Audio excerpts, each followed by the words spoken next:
చదువుకున్న పండితులు పెద్దలు అందరికీ గరుడ పురాణం మీద ఒక అనుమానం ఉన్నది.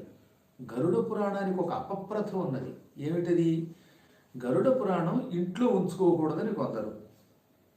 గరుడ పురాణం అంటే కేవలం ఎవరైనా వెళ్ళిపోయినప్పుడు, చచ్చిపోయినప్పుడు మాత్రమే చదవాలి, వినాలి అని కొందరు ఇప్పటికీ కూడా అనుకుంటున్నారు. ఇంకా అందువల్ల వారి సందేహం తీర్చి తీరాలి కదా మరి మనం.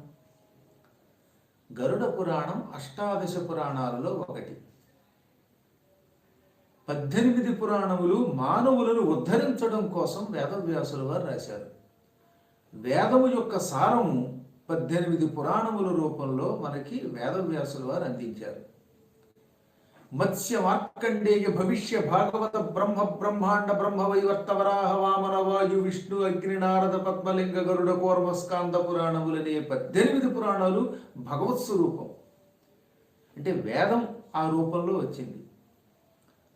ఈ పురాణములు నిత్యము చదవచ్చు, ఒక్క మైల ఉన్నప్పుడు తప్ప. నిత్యము ఇంట్లో పెట్టి పూజించవచ్చు. కానీ ఒక్క గరుడ పురాణం మైల ఉన్నప్పుడు మైల లేనప్పుడు కూడా చదవదగిన పురాణం. ఇప్పుడు ఉదాహరణకి రామాయణం లాంటి ఇతిహాసాలు, దేవీ భాగవతం వంటి పురాణాలు ఇంట్లో ఉన్నవాడికి మైలు వస్తే ఆ కాలంలో పారాయణం చేయకూడదు, వినకూడదని శాస్త్రం ఉన్నది. అంటే ఒక వ్యక్తి చచ్చిపోయాడు, ఆ చచ్చిపోయిన వాడి ఇంట్లో 10 రోజులు మైలు ఉంటుంది, 11వ రోజు శుద్ధి అవుతుంది. ఈ 11 రోజులు అక్కడ పారాయణం చేయకూడదు. ఇది దేవీ భాగవతం. ఆ ఇంట్లో కాకుండా దూరంగా ఎక్కడైనా చేయొచ్చు.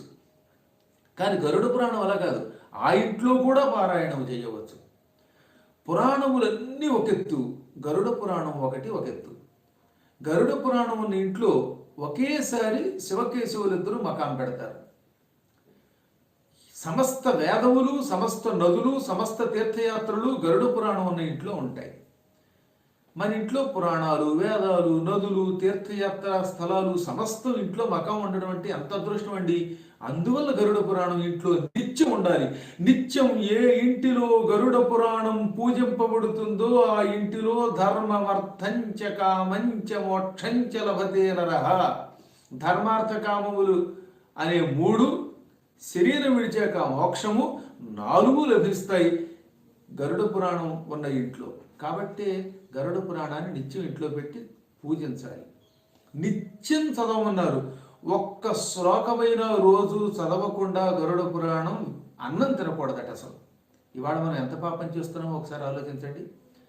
మన ఇంటిలో ఈ పూట అన్నం తింటున్నామంటే, ఇడ్లీ తింటున్నామంటే, పలహారాలు చేస్తున్నామంటే, కాఫీ తాగుతున్నామంటే దానికి ముందు గరుడ పురాణంలో ఒక్క శ్లోకమైనా చదవాలి, లేదా గరుడ పురాణంలో ఒక అక్షరమైన వినాలట.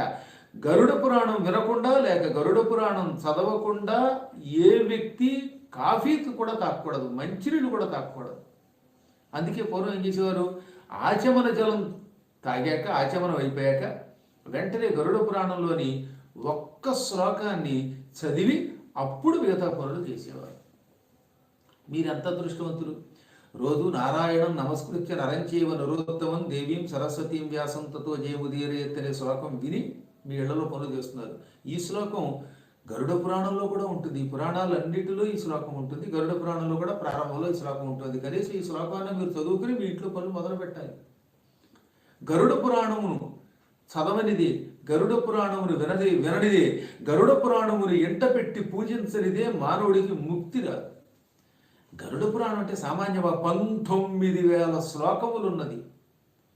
గరుడ పురాణంలో మొత్తం 19,000 శ్లోకాలు ఉన్నాయి. ఇది 3 భాగములు. మొదటిది ఆచారకాండము.